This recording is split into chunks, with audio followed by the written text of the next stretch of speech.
जय श्रीमन्नारायण। समस्त माता पिता दाजुभाइ दिदीबहिनीहरू, भगवत चरणारविन्द अनुरागी भक्त सज्जन महानुभावहरूमा अभिवादन टक्र्याउँदै आज हामी आउँदै गरेको अधिक मास अर्थात् सम्पूर्ण महिनाहरूमा उत्तम महिना पुरुषोत्तम मासको विशेष केही महिमाको गान गर्नेछौँ। संक्षिप्तमा केही चर्चा गर्नेछौँ। 3 वर्षमा आउने पुरुषोत्तम महिना, पुरुषोत्तम मास, जसलाई हामीले अधिक मास भन्दछौँ, नजानेर हामी मलमास पनि भन्दछौँ। यो उत्तम महिना, पुरुषोत्तम महिनाको हामी केही आज चर्चा गर्दैछौँ।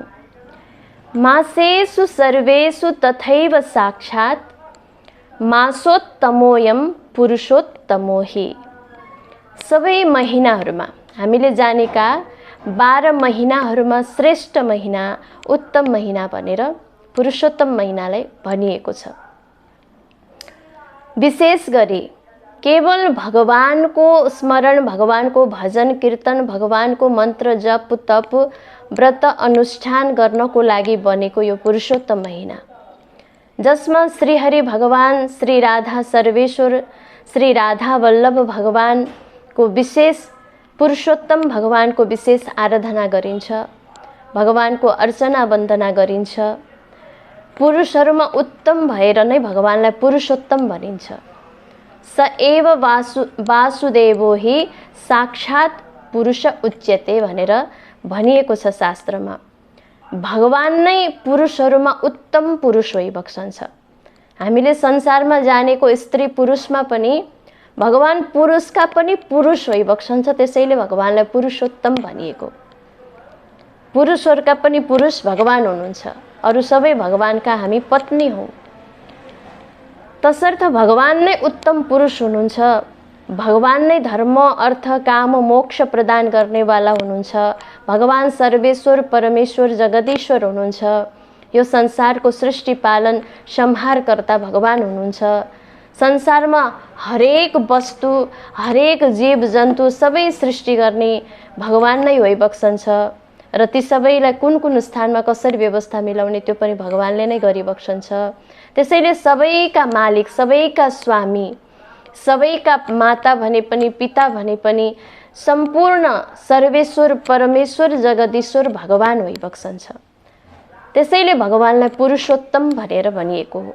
र जो पुरुषोत्तम भगवानले शरणमा परेको मलमास, अधिक मास, अरू 12 महिनाहरूबाट निस्किएको मल स्वरूप अथवा अभिवृद्धि भएर, धेरै भएर, अधिक भएर निस्किएको जुन अधिक मास भगवानको शरणमा गएर भगवानको शरण ग्रहण गर्दछन्, भगवानले आफ्ना सारा स्वरूप रूप गुण ऐश्वर्य वैभव वीर्य तेज शक्ति सबै प्रदान गरेर स्वयं यो महिना भनेको म नै हुँ, यो पुरुषोत्तम महिना भनेको म नै हुँ, मेरै सारा स्वरूप गुण लीला वैभव ऐश्वर्यलाई नै प्राप्त गर्दछन्, जसले यो पुरुषोत्तम महिनाको शरण ग्रहण गर्दछ, जसले पुरुषोत्तम महिनाको व्रत अनुष्ठान गर्दछ।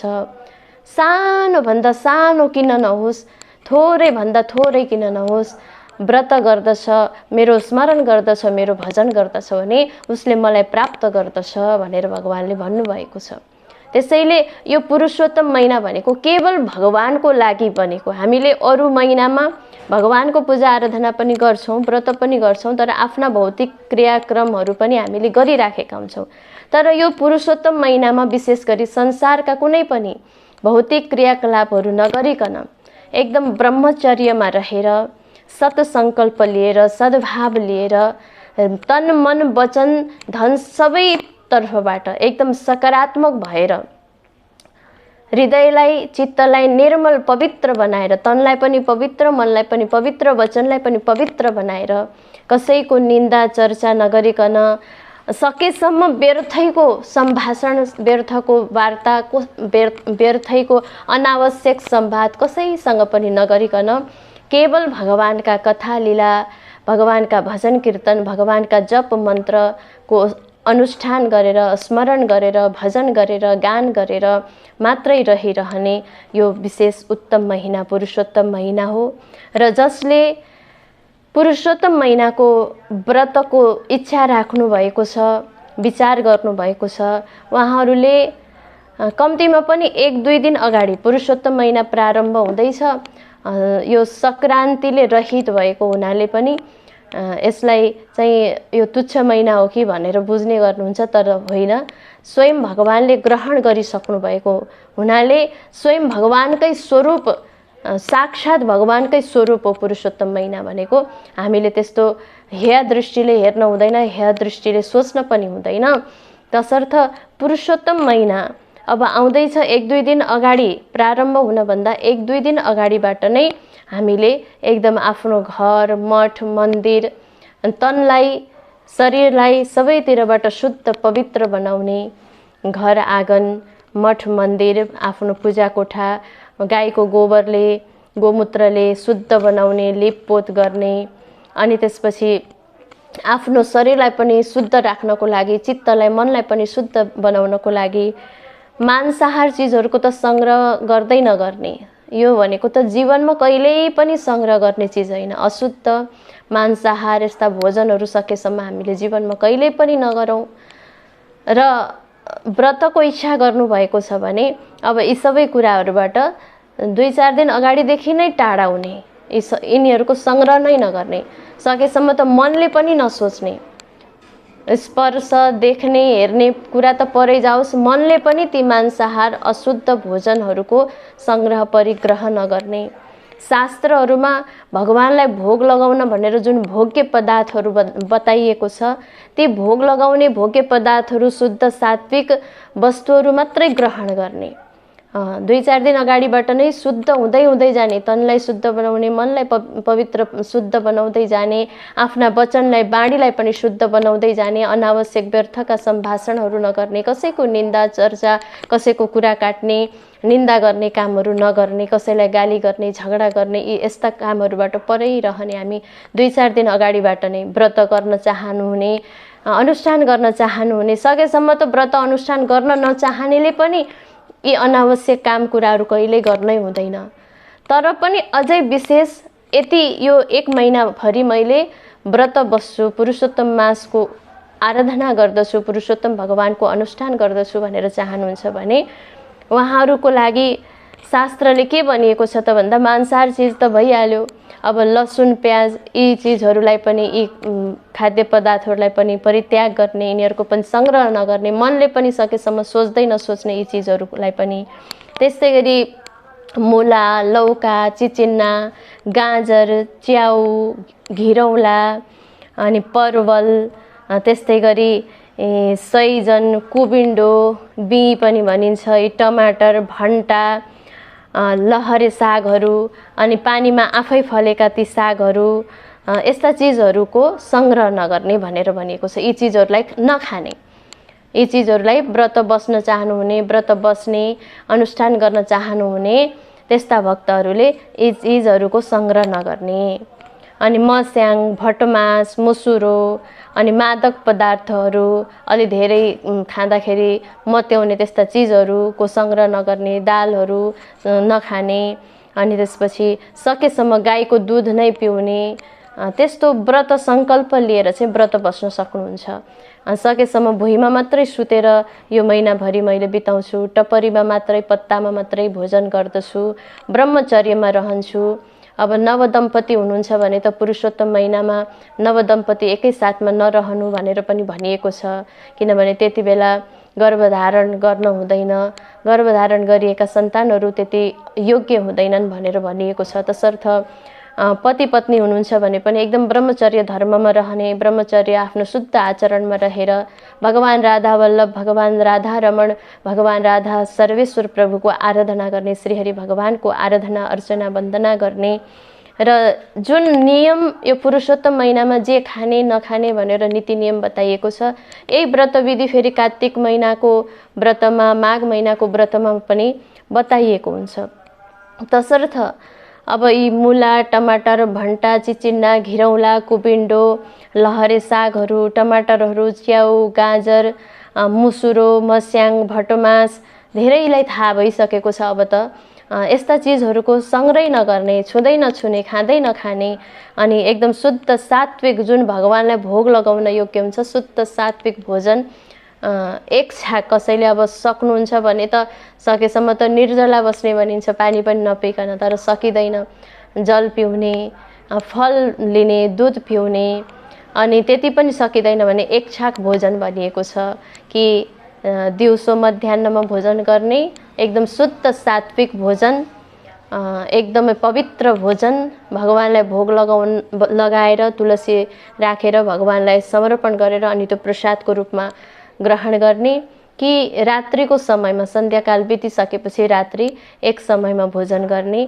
त्यो पनि सकिँदैन भने दुवै समय भगवानलाई भोग लगाउन मिल्ने सात्विक शुद्ध एकदम सात्विक भोजन भगवानलाई भोग लगाएर भगवानको प्रसाद लिएर अनि तन मन वचन सबै प्रकारबाट भगवानको भजन गर्ने। भगवानमा यो तन मन वचन धन समर्पण गरेर भगवानकै चिन्तन कसरी हुन्छ, भगवानको स्मरण भइरहोस्, हृदयमा भगवानको चरण कमलप्रति भक्ति अभिवृद्धि भइरहोस्, भगवानमा प्रेम जागिरहोस्, भगवानको स्मरण नटुटोस्, भगवानको भजन नटुटोस्, भगवानका कथा लीला गुणानुवादहरू श्रवण गरिरहने, भागवतमा वर्णन गरिएका भगवानका कथा लीला चरित्रहरू, भगवानका भक्तका कथा लीला चरित्रहरू श्रवण गरिरहने, आफ्ना इष्टदेवका शिव पुराण होस्, रामायण होस्, अहिले त अझ चतुर्मासको पनि प्रारम्भ, भगवानका लीलाहरूमा नै मनलाई समर्पण गर्ने। कानले पनि भगवानकै लीलाको श्रवण गरिरहने, जिब्रोले पनि भगवानका लीलाहरू गान गरिरहने, मनले पनि भगवानका लीला चरित्रहरूको स्मरण गरिरहने। यसरी यस्तो प्रकारले भगवानको व्रत पुरुषोत्तम महिनाको व्रत गर्न सकिन्छ। र त्यसमा अब यसरी विधि विधानले 2-4 दिन अगाडिबाट नै भगवान आफूलाई शुद्ध सात्विक बनाएर तन मन वचन सबै प्रकारबाट एकदम सात्विक भाव जगाएर सकारात्मक भाव जगाएर हामीले व्रत प्रारम्भ अब पुरुषोत्तम महिनाको व्रत प्रारम्भ गर्छौं भने भगवान श्री राधा कृष्ण युगल दम्पतिको उपासना गर्नुपर्दछ। श्री लक्ष्मी नारायण होस्, श्री राधा कृष्ण होस्, श्री सीतारामचन्द्र प्रभु, श्री गौरी शंकर भगवान, जसको उपासना गरे पनि, जसको आराधना गरे पनि, जसको पूजा गरे पनि हामीले युगल दम्पतिको पूजा आराधना उपासना गर्नुपर्छ। विशेष गरी पुरुषोत्तम महिनामा राधा कृष्ण भगवानको, राधा दामोदर भगवानको उपासना गर्ने। अब घरमा प्रतिष्ठा गरिएको भगवान राधा कृष्णको मूर्ति छ, विग्रह छ भने उहाँकै पूजा आराधना गर्ने षोडशोपचारद्वारा। यदि छैन, मैले पुरुषोत्तम महिनामा नयाँ भगवानको केही मूर्ति विग्रह प्रतिमा बनाउँछु भन्नुहुन्छ भने पनि प्रतिष्ठा नगरिएको मूर्तिको प्रतिमाको भगवानको विग्रहको सेवा गर्न हुँदैन। त्यसको कुनै पनि फल छैन, त्यसको कुनै पनि अर्थ छैन। तसर्थ विधि विधानले गुरुहरूबाट प्रतिष्ठा गरिएको भगवानको प्रतिमा होस्, विग्रह होस्, मूर्ति जे भनेर जे भन्दा बुझ्नुहुन्छ हजुरहरूले, भगवानको प्रतिष्ठा गरिएको प्रतिमाको नै हामीले पूजन गर्नुपर्दछ। सुनको प्रतिमा बनाउने पहिले नै हुनुहुन्छ घरमा भने उहाँकै सेवा गर्ने विधि विधान षोडशोपचारद्वारा गुरुहरूबाट सल्लाह लिने, परामर्श लिने। विधि विधानले अर्घ्य पाद्य आचमनीय पञ्चामृत चन्दन पुष्प अक्षता धूप दीप नैवेद्य ऋतुफल यज्ञ पवित भगवानलाई श्रृंगार गरिदिने एकदम सुगन्धित चन्दनहरूद्वारा, पुष्पहरूद्वारा, तुलसीद्वारा, पान सुपारी, यी सबै षोडशोपचारद्वारा भगवानको विधिवत सेवा गर्ने, आराधना गर्ने। अझ के भनिएको छ भने पुरुषोत्तम महिनामा 1,00,000 तुलसी पत्रद्वारा श्री सर्वेश्वर श्री शालग्राम भगवानको अर्चना गरिन्छ, पूजन आराधना गरिन्छ भने त्यस्ता भक्तको घर वरिपरि यमदूतहरू आउन त के हेर्न पनि सक्नुहुन्न रे। त्यस्ता भक्तको शरीरमा सबै तीर्थहरू आएर बस्नुहुन्छ, सबै पुण्य क्षेत्रहरू आएर बस्नुहुन्छ त्यस्ता भक्तको घरमा, त्यस्ता भक्तको शरीरमा, त्यस्ता भक्तको मठ मन्दिरमा सबै तीर्थहरू आएर बस्नुहुन्छ भनेर पुरुषोत्तम महिमामा नै यी सबै वर्णन गरिएको छ। पृथ्व्याम यानि तीर्थानि क्षेत्राणि सर्वदेवताः तद्देहे तानि तिष्ठन्ति यः कुर्यात् पुरुषोत्तमे, जसले भगवान पुरुषोत्तमको पुरुषोत्तम महिनामा विशेष यसरी आराधना गर्नुहुन्छ, 1 लाख तुलसीद्वारा भगवानको अर्चना वन्दना गर्नुहुन्छ, षोडशोपचारद्वारा, अनि अखण्ड दीप प्रज्वलन गर्नुहुन्छ।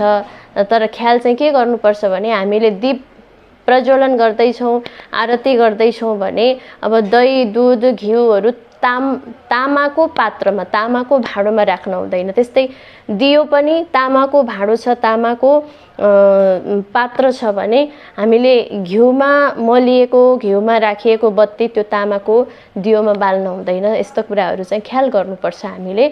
र अखण्ड दीप प्रज्वलन गरिन्छ, भगवानको 1 लाख 1.25 लाख तुलसीद्वारा भगवानको अर्चना आराधना वन्दना गरिन्छ भने जसले गर्नुहुन्छ त्यस्ता भक्तहरूको शरीरमा सारा तीर्थहरू आएर बस्नुहुन्छ। त्यस्ता भक्तको घर नै पवित्र महातीर्थ बन्दछ, महापुण्य क्षेत्र बन्दछ भनेर यसरी वर्णन गरिएको छ।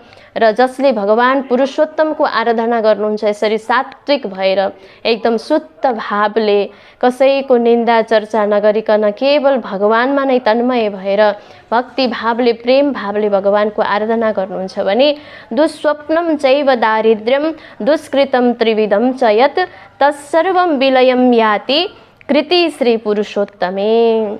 त्यस्ता भक्तहरूको कहिलेकाहीँ आउने दुःस्वप्न, खराब स्वप्नहरू भनिन्छ नि, त्यस्ता खराब स्वप्नहरू, दुःस्वप्नहरू अनि दुःख दारिद्र्यहरू यी सबै भगवानले नाश गरिबक्सन्छ। पुरुषोत्तम भगवानले यी सबै नाश गर्नुहुन्छ। त्यसपछि आदिदैविक, आदि भौतिक, आध्यात्मिक यी तीनै तापलाई पनि भगवानले नाश गर्नुहुन्छ। देवताहरूबाट, ग्रह काल गोचर यी सबैबाट केही पनि कुनै पनि प्रकारका दुःख कष्ट आइपर्न लागेका छन् भने पनि भगवानले, पुरुषोत्तम भगवानले रक्षा गर्नुहुन्छ। यस्तो भक्ति भावले पुरुषोत्तम सेवायाम निश्चलम हरिसेवकम, केवल तन मन वचन धन हे प्रभु यो जीवन नै हजुरमा समर्पण भनेर भगवानको शरणागत भएर, भगवानमा भर परेर, भगवानमा समर्पित भएर भक्ति प्रेम भावले अविछिन्न आफ्नो चित्तमा भगवानको नै स्मरण गर्दै, भगवानको नै भजन गर्दै यसरी भगवानको आराधना, पूजा, यज्ञ अनुष्ठान, जप तप जे गरिन्छ समस्त विघ्न बाधाहरूबाट भगवानले यो लोकमा पनि रक्षा गर्नुहुन्छ। परम सुख, परम शान्ति, परम आनन्द प्रदान गर्नुहुन्छ त्यस्ता भक्तलाई। र अनि आफ्नो उत्तम दिव्य भन्दा दिव्य महादिव्य परम पद गोलोकको, साकेत धामको, गोलोक धामको, वैकुण्ठ धामको दिव्य दर्शन गराउनुहुन्छ र सदा भगवानले आफ्नो साथमा राख्नुहुन्छ त्यस्ता भक्तलाई। पुरुषोत्तम प्रियतमः पुरुषः स भूत्वा पुरुषोत्तमेन रमते रसिकेश्वरेण। यसरी भगवानले आफ्ना प्रिय भक्त जसले आफ्नो स्मरण गर्नुहुन्छ, पूजन वन्दन गर्नुहुन्छ, पुरुषोत्तम महिनाको शरण ग्रहण गरेर पुरुषोत्तम भगवानको आराधना गर्नुहुन्छ, श्री राधा दामोदर श्री हरि भगवानको आराधना गर्नुहुन्छ, त्यस्ता भगवानलाई रसिकेश्वर भगवान, श्री पुरुषोत्तम रसिकेश्वर श्री राधा वल्लभ भगवानले आफ्नो दिव्य धाम प्रदान गर्नुहुन्छ र त्यस्ता भक्तलाई साथमा लिएर भगवान पनि रमण गर्नुहुन्छ अनि भक्त पनि भगवानको साथमा रमण गर्नुहुन्छ। यो लोकमा पनि परम सुख, परम शान्ति, परम आनन्द प्रदान गर्नुहुन्छ र दिव्य परम पद परलोक आफ्नो दिव्य धामलाई प्रदान गरेर सदा सर्वदा आनन्दै आनन्द, परमानन्द भगवानले प्रदान गर्नुहुन्छ।